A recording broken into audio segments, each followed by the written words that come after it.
Three little girls wandering the freezing streets of New York, hungry, terrified, and abandoned, are thrown out of a diner by a cruel manager. But one man watching from the shadows, a billionaire haunted by his own past, sees something no one else does. What he discovers next will change their lives forever.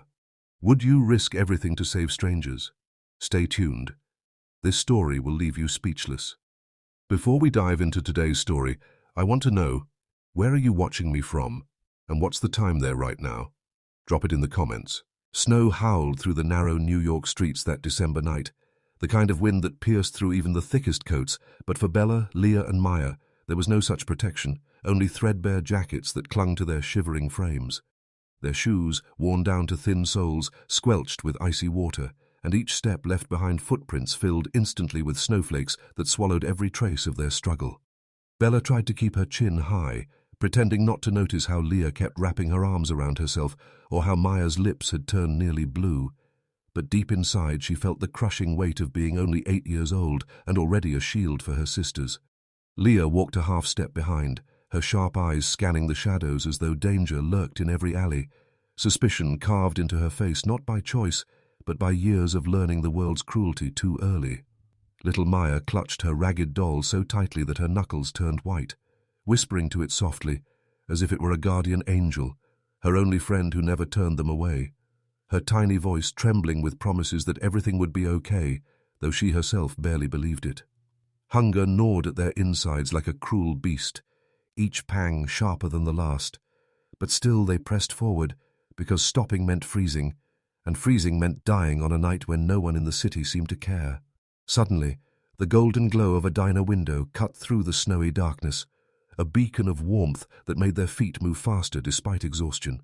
Through the fogged glass they saw families laughing, clinking spoons against bowls of soup, steam rising in curls that seemed like heaven itself. And for a moment, Bella felt her heart ache not just from hunger, but from envy of a life she had never known. Leah hesitated, pulling at her sister's sleeve, her instinct warning her that good things often carried hidden dangers, but Bella, filled with desperation and a flicker of hope, whispered, "Let's just try," her voice almost breaking as though hope itself had become too heavy to carry. The three pushed the diner door open, the bell above jingling a sound that should have been welcoming but instead froze the entire room in silence. Every fork paused mid-air, every conversation halted, and the warmth they had longed for instantly turned into a spotlight of judgment. Whispers rippled like waves. "Who are they? Look at their clothes! They don't belong here." Faces turned away, not in compassion but in disgust. And in the middle of the room, a cruel, sharp voice cut through the tension. "Get out before I call the police," barked Mr. Grant, the manager, his lips curled in disdain, his eyes filled not with pity but with irritation, as though the sight of hungry children offended him. Bella's courage cracked but did not break. She stepped forward, her small hands trembling, her voice shaking but determined as she whispered, "We haven't eaten in 3 days. Please, just something small." For a heartbeat, silence hung in the air as if the world might bend. But then Mr. Grant slammed his hand against the counter, his threat booming. "I said out!" The word struck harder than the cold outside, a whip of cruelty that lashed not just at their bodies, but at their souls. The mention of police shattered their fragile bravery, for the girls knew what it meant. Police meant questions, questions meant foster homes, and foster homes meant separation, the greatest terror of all. Their hearts pounded with dread, and without another word they turned and bolted, the bell above the door ringing like a cruel laugh as they stumbled into the storm once more. Tears streamed down their cheeks, freezing instantly on their skin, their sobs blending with the wind, their tiny bodies swallowed by the night as though the city itself had decided they did not exist. But in the far corner booth, one man had not moved. One man had watched with silent intensity, his coffee untouched, his mind thrown back into a darkness he thought he had buried long ago. Alexander Pierce, 34 years old, billionaire investor, known for his cold negotiations and ruthless deals, felt something stir inside him that no business victory ever had. As the door slammed and the girls disappeared into the snow, his hand tightened around the edge of the table, his jaw clenched, and his chest burned with memories of a time when he too had been a child with nothing, begging for scraps in alleys, praying someone would see him as human. His eyes followed the trail of little footprints being buried by snow. And in that moment, Alexander was no longer the billionaire who owned skyscrapers. He was the boy who once froze in the dark, unseen and unwanted. Slowly, he rose from the booth, his face shadowed not by wealth, but by memory, his heart pounding with an unexplainable urgency, for he knew this night was not a coincidence, but a cruel echo of fate. And as he stepped into the storm, one question hung in the air, a cliffhanger that refused to let go. Why would a billionaire care about 3 strangers in rags? The triplets huddled deep in the narrow alley, their small bodies pressed together as though clinging to one another was the only barrier against the merciless night, their breath puffing white into the air before vanishing like fragile ghosts. And in that bleak corner of the city where the world had abandoned them, Maya's whimper broke the silence, her voice trembling with the innocence of a child too young to understand cruelty, but old enough to feel it searing through her bones as she whispered, "Why doesn't anyone want us?" Bella pulled her close, her own thin arms shaking, but her resolve hardening, whispering through chattering teeth, "We stay together, always, no matter what." Her words less a comfort and more a vow sworn in desperation. Leah, the sharp eyes scanned the mouth of the alley, her suspicion like a blade sharpened by survival, and it was then that a tall figure emerged from the snowy haze. Not the polished billionaire that headlines praised for his ruthless genius, but a man cloaked in a dark coat, his movements careful, his presence softened, as though he feared one wrong step might scatter the fragile sisters like startled birds. Alexander Pierce raised his hands slowly, palms open in surrender, his deep voice steady but gentler than he ever remembered using in his life. "Don't be afraid. I saw what happened inside. I just want to help." Words that should have sounded ordinary, but carried a weight that echoed across the frozen alley.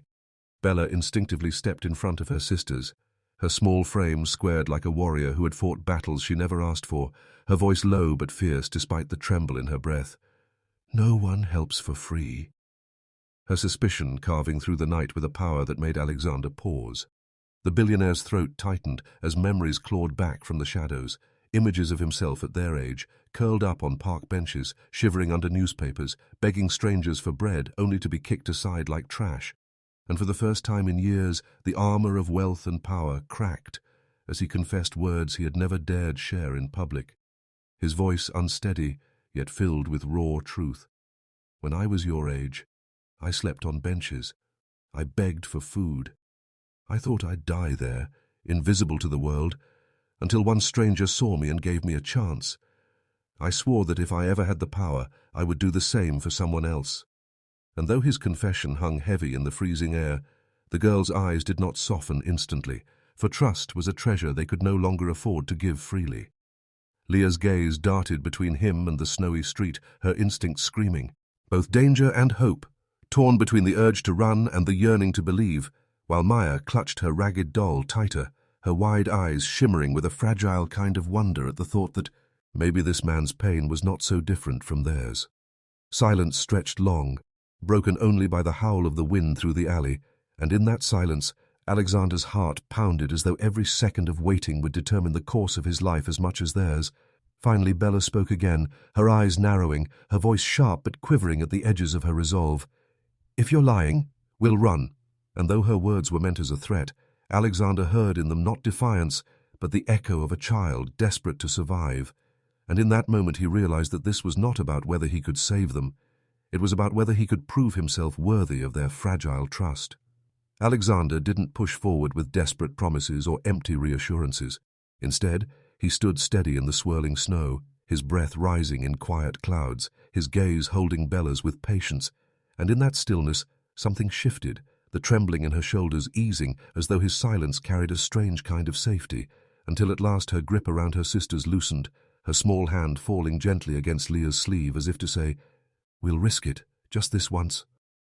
And with cautious steps, they followed him back toward the diner whose glow now seemed less like a threat and more like a test. Inside, the moment the door swung open, every eye turned in disbelief, the bell above chiming its sharp note as though announcing something extraordinary, and the laughter that had filled the diner earlier hushed into uneasy murmurs as the sight unfolded. Alexander Pierce, the billionaire whose name adorned skyscrapers and headlines, walking in with the very children Mr. Grant had just thrown out into the freezing night. Mr. Grant, caught off guard, stammered, his face flushed with confusion and irritation. "Sir, I already told them—" But his words faltered, sliced through by Alexander's voice, calm yet edged with steel that brooked no argument. "Then hear me now. I'll pay for their meals. All I ask, serve them with dignity." A demand not shouted but delivered with such authority that the room itself seemed to bow beneath it.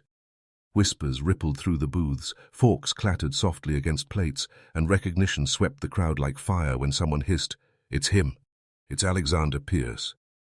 The name carrying weight that silenced even the boldest critic, for suddenly they all realized the man before them was not just a stranger, but one of the richest men in America, and the air thickened with the uncomfortable truth that their scorn had been witnessed by a figure who could command nations with a signature. Reluctantly, Mr. Grant waved the girls toward a booth, his pride bruised, but his hands tied by the iron presence of the billionaire. And Bella guided her sisters to the red leather seat, their hesitant movements betraying how long it had been since they were welcomed anywhere. When steaming bowls of soup were finally placed before them, the rising scent of broth filled their lungs with warmth they had forgotten existed, and trembling with both hunger and disbelief, they lifted spoons to their lips, the first sip unleashing tears they tried to hide as relief spread through their tiny bodies like fire rekindled after too many nights of ice. Alexander watched from across the booth, his dark coat still draped over his shoulders, his eyes fixed not on the food, but on the way their small hands shook as they ate. And inside him a vow hardened into something unshakable, words he did not speak aloud but burned within him. "I won't lose them to the cold, not while I have breath, not while I can fight." For in their fragility he saw the reflection of a boy he once was, and in their survival he felt the weight of a responsibility he could never again ignore. Yet even as he silently promised himself, fate stirred with another cruel reminder. For when little Maya shifted on the booth's vinyl seat, adjusting the doll clutched in her arms Clara Alexander's, longtime housekeeper, who had rushed to the diner at his call, stood frozen near the doorway, her kind eyes widening in horror as the fabric of Maya's thin dress slipped just enough to reveal jagged, faded scars etched across the child's back, and her gasp cracked through the quiet room, leaving Alexander cold with dread as a new question sharpened the night. What kind of past had these children endured, and who had marked them with such pain? Alexander didn't push forward with desperate promises or empty reassurances. Instead, he stood steady in the swirling snow, his breath rising in quiet clouds, his gaze holding Bella's with patience. And in that stillness, something shifted, the trembling in her shoulders easing, as though his silence carried a strange kind of safety, until at last her grip around her sisters loosened, her small hand falling gently against Leah's sleeve as if to say, "We'll risk it, just this once." And with cautious steps they followed him back toward the diner, whose glow now seemed less like a threat and more like a test. Inside, the moment the door swung open, every eye turned in disbelief. The bell above chiming its sharp note as though announcing something extraordinary, and the laughter that had filled the diner earlier hushed into uneasy murmurs as the sight unfolded. Alexander Pierce, the billionaire whose name adorned skyscrapers and headlines, walking in with the very children Mr. Grant had just thrown out into the freezing night. Mr. Grant, caught off guard, stammered, his face flushed with confusion and irritation. "Sir, I already told them." But his words faltered, sliced through by Alexander's voice, calm yet edged with steel that brooked no argument. "Then hear me now. I'll pay for their meals. All I ask, serve them with dignity." A demand not shouted, but delivered with such authority that the room itself seemed to bow beneath it. Airs rippled through the booths, forks clattered softly against plates, and recognition swept the crowd like fire when someone hissed, "It's him. It's Alexander Pierce." The name carrying weight that silenced even the boldest critic, for suddenly they all realized the man before them was not just a stranger, but one of the richest men in America, and the air thickened with the uncomfortable truth that their scorn had been witnessed by a figure who could command nations with a signature. Reluctantly, Mr. Grant waved the girls toward a booth, his pride bruised, but his hands tied by the iron presence of the billionaire, and Bella guided her sisters to the red leather seat, their hesitant movements betraying how long it had been since they were welcomed anywhere. When steaming bowls of soup were finally placed before them, the rising scent of broth filled their lungs with warmth they had forgotten existed, and trembling with both hunger and disbelief, they lifted spoons to their lips, the first sip unleashing tears they tried to hide as relief spread through their tiny bodies like fire rekindled after too many nights of ice. Alexander watched from across the booth, his dark coat still draped over his shoulders, his eyes fixed not on the food, but on the way their small hands shook as they ate. And inside him a vow hardened into something unshakable, words he did not speak aloud but burned within him. I won't lose them to the cold, not while I have breath, not while I can fight, for in their fragility he saw the reflection of a boy he once was, and in their survival he felt the weight of a responsibility he could never again ignore. Yet even as he silently promised himself, fate stirred with another cruel reminder, for when little Maya shifted on the booth's vinyl seat, adjusting the doll clutched in her arms, Clara, Alexander's longtime housekeeper, who had rushed to the diner, at his call stood frozen near the doorway, her kind eyes widening in horror as the fabric of Maya's thin dress slipped just enough to reveal jagged, faded scars etched across the child's back, and her gasp cracked through the quiet room, leaving Alexander cold with dread as a new question sharpened the night. What kind of past had these children endured, and who had marked them with such pain? In the soft glow of Alexander's sprawling mansion, the triplets stepped hesitantly across marble floors that seemed far too grand for children who had known only alleys and hunger, their tiny feet making almost no sound against the polished surface, as if they feared even their footsteps might disturb this fragile miracle. Clara, her heart already bound to them, guided them gently upstairs, where warmth replaced the biting cold of the streets, and in the steam-filled bathroom, as bubbles floated and scented water rose, Maya's thin frame trembled not from the temperature but from memories, her skin bearing truths that words had never spoken, until Clara, while buttoning the clean pajamas Alexander had ordered, froze, her hand hovering mid-air, eyes welling as she caught sight of the long, jagged scars etched cruelly across Maya's back like shadows of past torment, and though she tried to hold her voice steady, it broke with anguish. "Oh, child, who could have done this?" A question that split the air like thunder. Bella, usually composed, felt the blood drain from her face as though every scar cut into her own flesh, while Leah's fists clenched so tightly that her nails left crescent moons in her palms. Silent fury swelling in a girl too young to bear such rage, and when Clara reported what she had seen to Alexander, the billionaire who had faced ruthless competitors and crushed empires with a steady hand felt something inside him rupture, his usually cold eyes igniting with fire as he stared at the innocent faces of the sisters now dressed in soft cotton, whispering through clenched teeth, "Someone hurt them. Someone abandoned them, and I will find out who." His voice low but airing like iron against stone. Later, as the girls drifted into the deepest, safest sleep they had ever known, little bodies curled beneath blankets so heavy with warmth they seemed like shields against nightmares. Alexander sat alone in his study, the only sound the ticking of the antique clock and the scratch of his pen as he scribbled notes, eyes scanning documents, systems and databases, his resources vast, but his frustration mounting when every search led to emptiness. For there were no school records, no medical files, no birth certificates, no trace of Bella, Leah or Maya in any archive he unlocked, as though the world itself had conspired to erase them, leaving them nameless shadows wandering streets no child should ever know. Clara peeked into the study, whispering, "Sir, you should rest." But Alexander shook his head, jaw taut, declaring quietly, "I can rest when I know who buried their existence," the weight of responsibility settling on his shoulders heavier than any empire he had ever built. Outside the frosted windows the night stretched silent, stars glimmering faintly as if watching. Yet inside his chest a storm raged, his mind torn between fury at the faceless cruelty and awe at the resilience of three little girls who, despite scars and abandonment, still held each other close like fragments of light refusing to dim. As the fire in the hearth crackled and cast flickering shadows on the walls, Alexander leaned back, eyes closing for a fleeting moment, whispering to the silence, "I promised myself I'd save children like me once, but saving them means fighting ghosts." And in that instant, the mystery deepened beyond imagination. For someone, somewhere, had not only wounded these children, but had stripped them of the right to even exist. And Alexander, now bound by both fury and compassion, vowed with every beat of his heart that he would uncover who and why, even if it meant tearing down the walls of power itself, because these girls deserved more than survival. They deserved truth, justice, and the childhood stolen from them.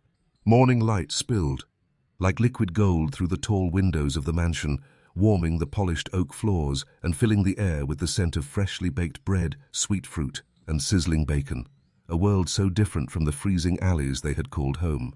The triplets sat at the long breakfast table, their small hands hovering over plates piled with food they had only seen in dreams. Steam rising from bowls of porridge, butter melting into warm toast. But even surrounded by such abundance, their faces carried the weight of suspicion, shadows of too many broken promises, and it was Bella, the eldest, who broke the fragile silence, her voice cutting sharper than the silverware clinking against china as she demanded, "Why are you doing this? People always want something. They smile, then they take." And in that moment the air seemed to still. Even Clara, standing by the doorway with folded hands, leaned closer to hear Alexander's response. The billionaire did not rush to defend himself.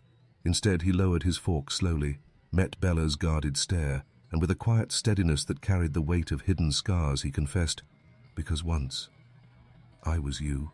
His words soft yet heavy. "I know what it is to be invisible, to beg and be ignored, to sleep where the ground freezes your bones, and I swore that if I ever had power, I would use it to protect children no one else wanted." And for a fleeting second, the wall around Bella's heart cracked, her eyes flickering with something like belief, though she quickly blinked it away, clutching Maya's hand protectively. Leah, however, was less convinced, her jaw set as she muttered under her breath, "Words don't mean trust. Actions do." Her tone edged with fire, and Alexander, instead of arguing, simply inclined his head, acknowledging the truth in her words, his voice calm but firm as he promised, "Then watch me."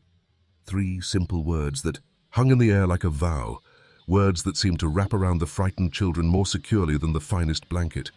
And in that fragile moment something shifted. The fear did not vanish, but it bent under the weight of possibility, a fragile seed of hope planted in frozen soil. Yet just as the girls began to eat with trembling hands, soup warming their bellies and toast bringing tears to their eyes, because it had been so long since food tasted like safety, the shrill chime of Alexander's phone sliced through the calm, its vibration echoing against the polished table like a warning. And when he lifted the device to his ear, his face drained of color, his blue eyes widening with a shock so profound it froze even Clara in place, while the children exchanged nervous glances, chewing, slowing to silence. For on the other end of the line came information that struck him like ice to the heart. Words that made his knuckles whiten as he gripped the phone tighter, words that carried a truth he was not prepared for, words that could change everything he thought he knew about the triplets. What did Alexander hear? And who was behind the call that left even a billionaire trembling? The investigator's words hung like frost in the air, heavy and impossible to shake, his voice trembling through the receiver as he said, "Sir, the triplets had a mother, but she disappeared 3 years ago. Officially, she doesn't exist either." And Alexander's grip on the polished mahogany desk tightened until his knuckles whitened, the weight of those words crashing against old memories of his own mother's absence. While across the hall, Bella, who had been quietly lingering at the doorway, caught fragments of the call, her heart pounding against her chest as she stepped forward and whispered, voice cracking under the force of hope and fear colliding, "Our mother, you found her." And Alexander froze, Z staring at the tiny reflection of himself in her eyes, torn between honesty and protection, before finally kneeling to her level, his tone gentle yet haunted. "She loved you. That much I know. But someone powerful didn't want her, or you, found." And the silence that followed was broken only by Leah's sharp inhale, her fists balled tightly against her sides, anger rising like fire, while Maya's small arms wrapped tighter around her ragged doll, her voice trembling with innocence and pain. "She used to sing me to sleep. I remember." And suddenly all 3 sisters were clutching one another, their sobs echoing in the grand but unfamiliar walls of the mansion, their grief making even the golden chandeliers seem dim. And Alexander, chest heavy with guilt he had no right to feel, placed a hand over his heart and spoke not just to them, but to the broken boy he once was. "Then we find her, together," the words carrying the force of an unshakable promise. And Clara, who had been quietly watching from the corner, wiped tears from her wrinkled cheeks, whispering a prayer of thanks that someone finally cared enough to fight for them. Yet deep within Alexander's gut, a storm brewed because he knew promises alone would not shield them from whoever had orchestrated their erasure. And as the girls clung to each other with the desperate strength of children who had lost everything, he excused himself, stepping into the dim corridor, his mind already racing with calls to make, plans to forge, enemies to unmask. And yet, as he pushed open the tall iron doors of the mansion to breathe the cold night air, his heart lurched, because parked just beyond the gates, shrouded in mist and shadow, were figures watching, their silhouettes sharp, motionless, predatory. And though they made no move, their presence carried a message clearer than words. Someone powerful already knew the children had been found, and they were not going to let the truth stay hidden for long. For the first time in years, Alexander felt fear grip his chest. Not the fear of losing wealth, power, or reputation, but Tearjerker. He raw, primal fear of failing 3 children who had already been stripped of too much, and as he stood in the dim glow of the mansion's hall, shadows still pressing at the gates beyond, a soft scraping sound slid across the silence, and when he turned he saw an envelope, thin and unmarked, pushed beneath the grand front door, its edges damp from the night mist, and Clara, who had just entered carrying a tray of tea to calm her nerves, bent to retrieve it, her wrinkled hands trembling as she broke the seal. And when her eyes skimmed the words, her face drained of color before she whispered aloud, voice nearly breaking, "Leave the girls alone, or you'll regret it." And the silence that followed was suffocating, until Bella, who had slipped from the dining room, snatched the note and read it for herself, her small frame stiffening as anger replaced fear, her young voice rising with more strength than anyone expected. "They're trying to take us again." And Leah, standing beside her, narrowed her sharp eyes, muttering darkly, "They're afraid of us finding out." While Maya, clutching her doll tighter, buried her face in Clara's skirt, tears streaking silently down her cheeks. And Alexander stepped forward, his tall figure casting a long shadow across the floor, his voice dropping into steel, each word a vow etched into stone. "Not while I breathe." And though the triplets had every reason not to trust, something in his tone made Bella's gaze soften just enough to believe him. Yet deep inside Alexander's chest, the weight of the threat pressed heavily, for he knew this was bigger than frightened children or scars on their backs. This was a web spun by hands that feared exposure, hands powerful enough to erase records and scatter lives like ashes. And though he ordered his security doubled, guards stationed at every gate and hallway, cameras sweeping every angle of his estate, he understood instinctively that walls of stone and men with weapons could not shield against enemies who thrived in shadows. And that night, long after the triplets had fallen into uneasy sleep, Alexander sat alone in his study, poring over the fragments of information the investigator had gathered, names half buried, addresses crossed out, files deliberately corrupted, until his eyes burned with exhaustion. And just as dawn threatened the horizon, another knock echoed against his door, quieter than a fist, more like a warning. And when he opened it, he found no person waiting, only a plain manila envelope on the marble floor, and inside, beneath a stack of blurred photographs and faded reports, was a single crisp document bearing a name, one that clawed the air from his lungs, a name he never expected to see tied to the girl's suffering, a name that threatened to tear apart everything he thought he knew about power, loyalty, and his own past. The name on the document burned into Alexander's mind, each letter slicing through his thoughts like ice, and he felt the weight of every danger, every threat, every sleepless night pressing down harder than before, as if the past itself had reached across time to demand reckoning, and with grim determination he summoned Clara, whispering urgently, "Gather the girls. I need to confront this." And she nodded, sensing the storm in his eyes, her hands trembling as she led Bella, Leah, and Maya to his side, their tiny faces wary yet holding on to the fragile trust that had begun to bloom. While outside the mansion, snow continued to fall in silence, covering the grounds in white, as if the world itself paused to witness what was about to unfold. And Alexander paced with measured steps, mind racing through every possibility, every detail from the investigation, the letters, the erased records, the photographs that had hinted at a cruel hand, until all the pieces converged, pointing to a single man, Mr. Grant, the diner manager, the one who had humiliated the girls, the one who had threatened them, the one whose cruel hand had written their erasure into official papers. And Alexander's chest tightened, fury mingling with a sorrow so raw that he struggled to breathe, remembering the frightened eyes of Bella, the trembling fingers of Maya on her ragged doll, and Leah's sharp gaze that had silently scanned the world for threats. And he knew that to protect them, he had to face the man who had taken so much, the man who had hidden a family's love behind selfish pride and fear, and without hesitation, he drove through the silent streets, The girls huddled together in the back seat, Clara's comforting presence beside them, and the mansion fading behind them like a dream, until they reached the diner, the same place where hunger, humiliation, and fear had first collided in their lives, and Alexander entered with purpose, every step echoing in the nearly empty room, the fluorescent lights harsh over the cracked linoleum, and Mr. Grant, wiping a counter, froze as he looked up and saw the billionaire's face, eyes cold, unyielding, and he instinctively knew that wealth alone did not define this man. There was justice, there was fury, there was love, and the girls followed cautiously, Bella gripping Alexander's hand, Leah's eyes narrowed, Maya clutching her doll, and Alexander spoke first, voice low but edged with steel. "It ends tonight. Every lie, every threat, every attempt to erase their existence stops with you." And the room seemed to still, the few patrons watching as tension thickened the air. Mr. Grant swallowing hard, trying to find a word, a defense, anything, but the truth, the undeniable truth, pressed in from all sides, and Alexander continued, "You were supposed to protect them. You were supposed to be family. Instead, you turned your back. You tried to erase blood, erase love, erase life itself."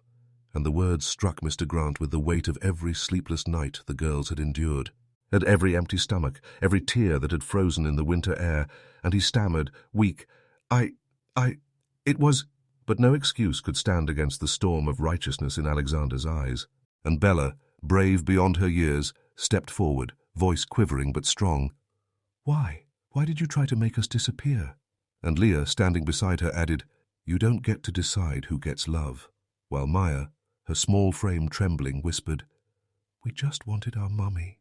And the room seemed to collapse inward with the gravity of decades of secrets and pain, and Alexander knelt to their level, cupping Bella's chin gently. "You don't have to be afraid anymore. They cannot hurt you again."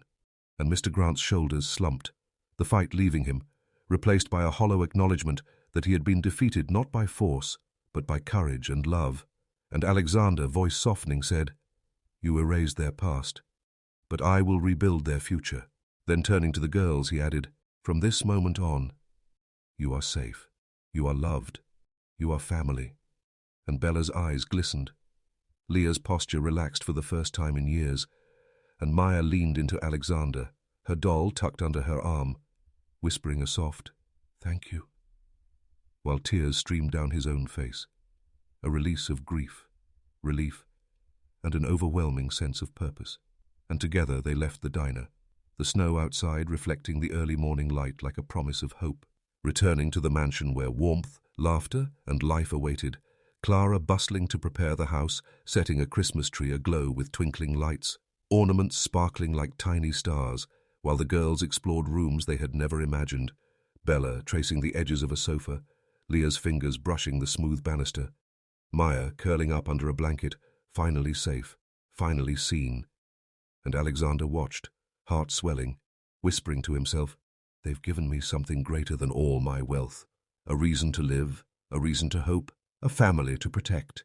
And as night fell, snow blanketed the estate, the mansion glowing warmly in contrast to the icy streets outside, the girls asleep, Clara at their side, Alexander's arm around them in a quiet vow that he would never let darkness touch them again, and the world, outside and in, seemed to pause in a perfect moment of redemption, love, and unbroken trust, the triplets finally free to dream without fear.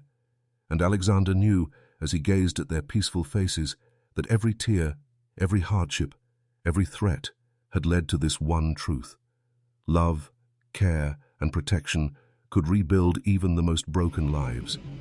And that night, in the glow of Christmas lights, the mansion was more than a home.